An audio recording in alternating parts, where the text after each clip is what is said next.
லட்சத்தீவு பகுதியில் நிலவி வரும் மேலடுக்கு சுழற்சியால் தமிழகத்தில் மழை பெய்ய வாய்ப்புள்ளதாக சென்னை வானிலை மையம் தெரிவித்துள்ளது. தென் தீபகற்ப பகுதியில் நிலவி வந்த மேலடுக்கு சுழற்சியால் தமிழகத்தின் பல்வேறு பகுதிகளில் செவ்வாய் மற்றும் புதன்கிழமைகளில் பரவலாக மழை பெய்தது. புதனன்று செய்தியாளர்களை சந்தித்த சென்னை மண்டல வானிலை மைய இயக்குநர் ரமணன், லட்சத்தீவு கடல் பகுதியில் மேலடுக்கில் ஒரு காற்றின் சுழற்சி நிலவுவதால் அடுத்து வரும் 24 மணி நேரத்தில் தமிழகம் மற்றும் புதுவையில் அநேக இடங்களில் மழை பெய்ய வாய்ப்புள்ளதாகவும் சில இடங்களில் கனமழைக்கு வாய்ப்புண்டு என்றும் கூறினார்.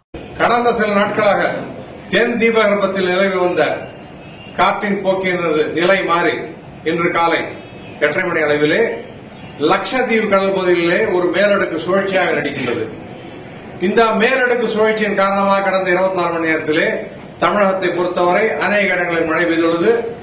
அடுத்த 24 மணி நேரத்தை பொறுத்தவரை தமிழகம் மற்றும் புதுச்சேரியில் அநேக இடங்களில் நாம் மழை எதிர்பார்க்கலாம். ஓரிரு இடங்களில் கனமழையும் இருக்கக்கூடும்.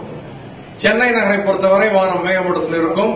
கடந்த 24 மணி நேரத்தில் அதிகபட்சமாக தங்கச்சி மடத்தில் 10 சென்டிமீட்டரும், ராமேஸ்வரம், தாராபுரத்தில் 9 சென்டிமீட்டர் மழையும் பதிவாகியுள்ளது.